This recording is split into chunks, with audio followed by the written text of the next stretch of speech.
compressed HD. I think it's back on. Yeah, it might be edited now because this is kind of a Maybe. well, yeah, leave it in. I mean, it was quite fun. Yeah, okay, no, I'll go with that. Our previous session, we discussed the origins of arboriculture. We talked about where we came in from arboriculture, and now I suppose, you know, as the host. Yeah, you are very much the host. I do want to ask sort of specific questions, like about now. Go on, hot seat me. Just sort of a quick background to the industry, and I suppose, as we broke down the terms before, there's not a huge variety of different roles within the industry you're going to be taking.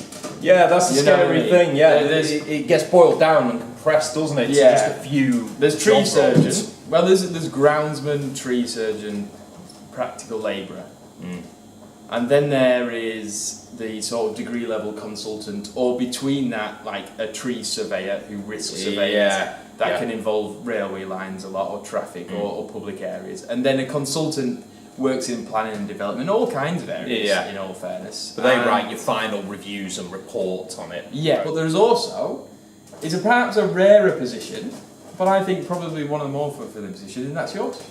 Which is to go into an education of arboriculture. So you and me did our foundation degree, which is 2 years. Yeah, that's something probably worth pointing out. Anybody that is tuning into this from the States or any other part of the world, obviously your education system, your higher education system's different. You run different courses, you have different methods of it. Best way to think of this, the foundation degree is very much the kind of like starting point, like your first couple of years you might do on a degree program in the States, for instance. It's high level, it's a higher education qualification, but it's not quite a full bachelor's degree, but you can take it to there. It's kind of like the start. I think in its origin came, there was the bachelor's degree came first, and then there was a real understanding that actually, you know, you can educate yourself at any time in your life. You can change the way you can redirect yourself. But sometimes jumping straight onto a 3-year higher degree was an extreme move. Whereas a foundation degree provided that step in a much more accessible way. It also gave you the option. It's cheaper for one thing. It's cheaper. It was 2 years long. You're joking? Yeah, not anymore. It's now exactly the same price as a full BSc honours year. Great, so, more debt. Well, unfortunately, guys, anybody who wants to get into it now, it's a year less though, so you're gonna be a few grand down. The best part of like just shy of 10 grand less debt for the year. Good old student debt. They tell you that you never have to pay that back, right? But I tell you what they don't mention is the interest.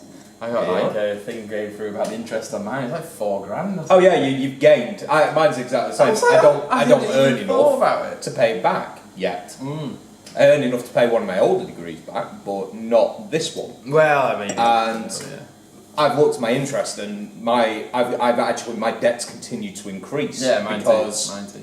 Like I said, it's interest. I think it's compounded as well. It's a horrendous rating system that they use. It's not just a flat APR.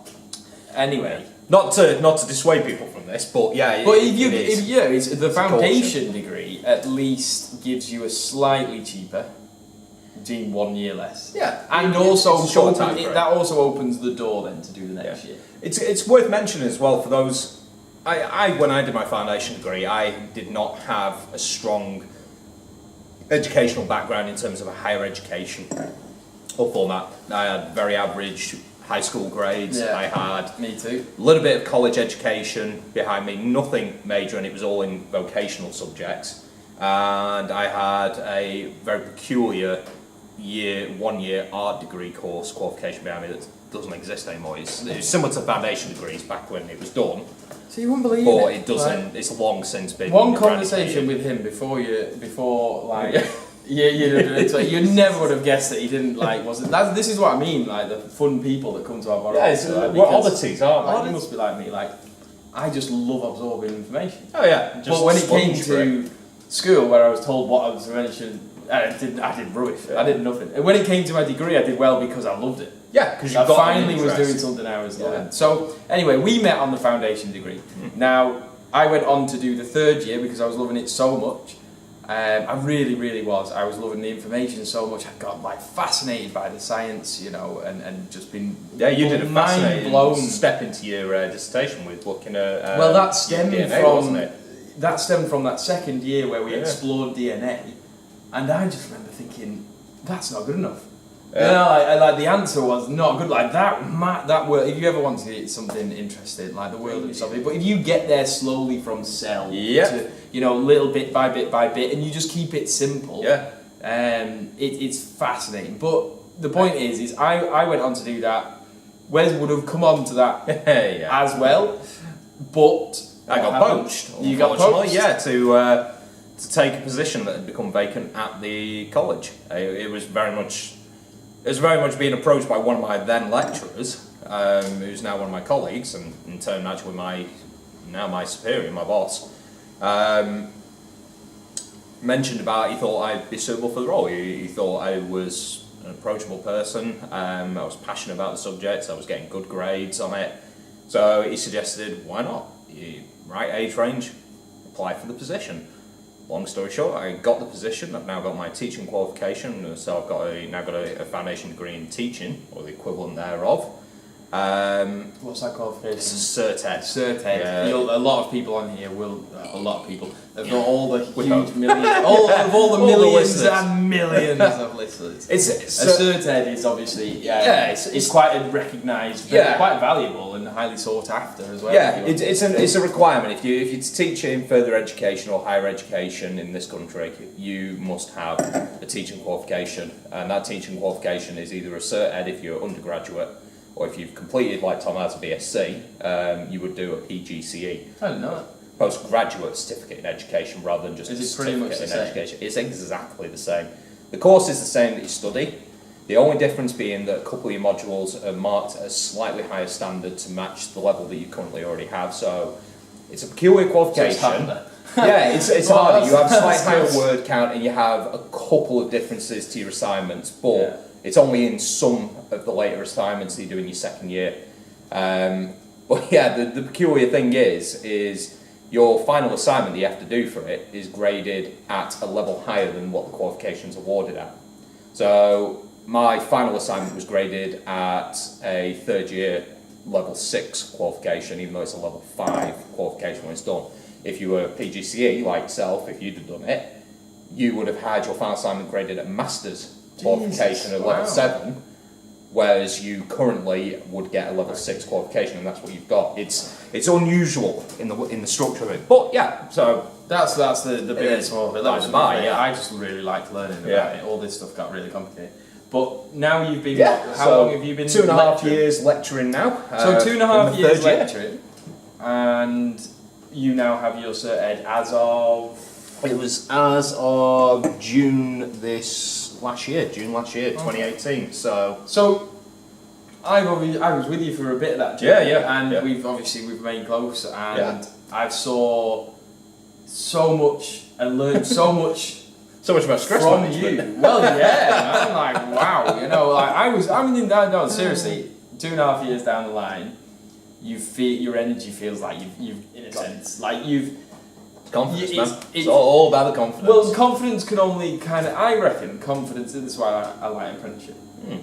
Real confidence, not bullshit, which is what I think a lot of, I did, a lot of bullshit. It's like, real confidence comes through repetition, and there's no getting around that. Yeah, that is true. That is true. There's no faking your way. It's like, you can't until you've done it. You know what you were saying before about like fascination with DNA and how that's structured your dissertation in your third year, your impetus to do the third year. It's the same with any aspect of educational learning. It's like to be a lecturer.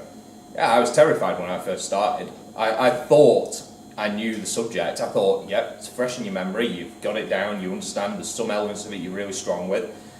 Then I came to doing my first few classes, my first few lessons. What was it like? Describe your first class. I've never done that before. Okay, right. First class was basic. It was an introduction to tree biology. So it was The first class was all about the history of where plants came from, how they evolved. Were you teaching the start of a new year? Yeah, this was fresh new in September. It wasn't fresh students. Okay. That was the interesting thing. It was my very first class was a second year level 3 group. So the old qualification was the way they used to do them. It was split across 2 years, was a level 3. They ended up with what they call a Sitting Guilds level 3 extended diploma in arboriculture. Yeah. So for those of you wondering, level 3 qualifications are the equivalent of A levels. So a level 2 is the equivalent of a GCSE, or secondary education in most parts of the world. Yeah, my first lesson was with a group of lads who had experience with the more established lecturers. Yeah. And I came across quite young by comparison to some of the other lecturers that were there. The age range of some of the others, certainly in the way that they put themselves across, as I learned, not necessarily in actual age. Yeah. I thought this is going to give a slightly different dynamic. They'll either respond to me, or they'll have no confidence in me because of my age and my appearance at the time. But yeah, I remember strolling into this class thinking, right, I've got an idea, I've got some materials to use. I didn't have all my own materials, it was just what had already been done on PowerPoints and presentations. And I thought, yeah, you know what, I've read around this, I can get this. I know how plants evolved, I know where trees eventually came into the equation, whereabouts roughly in the millennia they appeared, and like where the lineage was up to our sort of more common broadleaves that we see now. And I was shocked. They were all very polite, they were a nice bunch of lads. Class size was relatively small, there was 14 students in it at the time. And I thought, I'm going to lecture them. I'm going to do what I'm doing now. I'll talk. I will be the cult of personality when I walk in there. They will be eating out the palm of my hand. And I will be enthusiastic, and I'll change my tempo, and I'll give it all this. When we said about confidence. Yeah, I portrayed the confidence, and that's what got me the job in the first place, was the fact that the interview, they're like, wow, you seem to have loads of confidence in this, you ooze it. And it was like, yes, it's because I'm frightened. That's why, it's my defence is this. No, to be fair, you are quite confident socially and oratorily. You are. So that can also be a curse in a sense. That can be a bit of a curse because obviously. It can, because people hang off your words. Yeah. They will hang off you going. And they think, oh, this guy can handle anything. Yeah. We're all bloody human at the end of the day. Oh yeah, and it's so you're in there.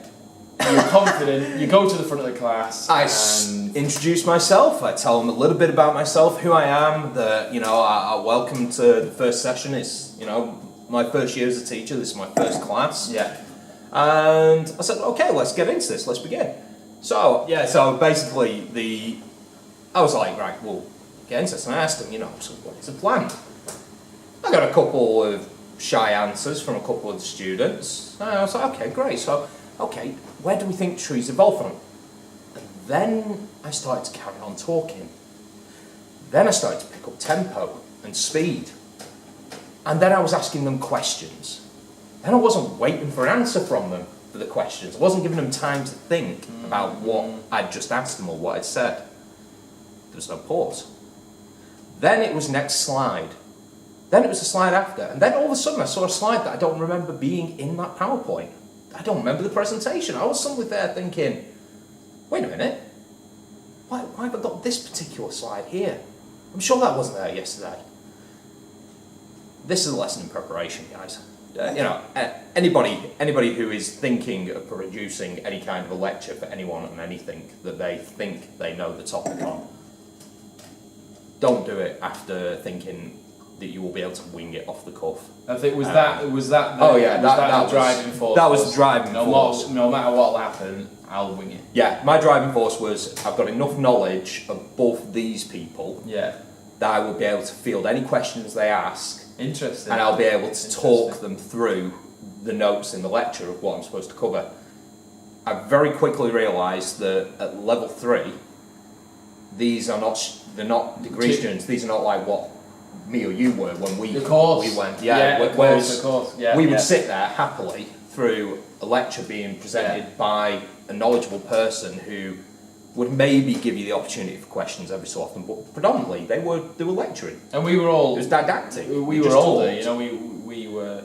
Not that all those students weren't...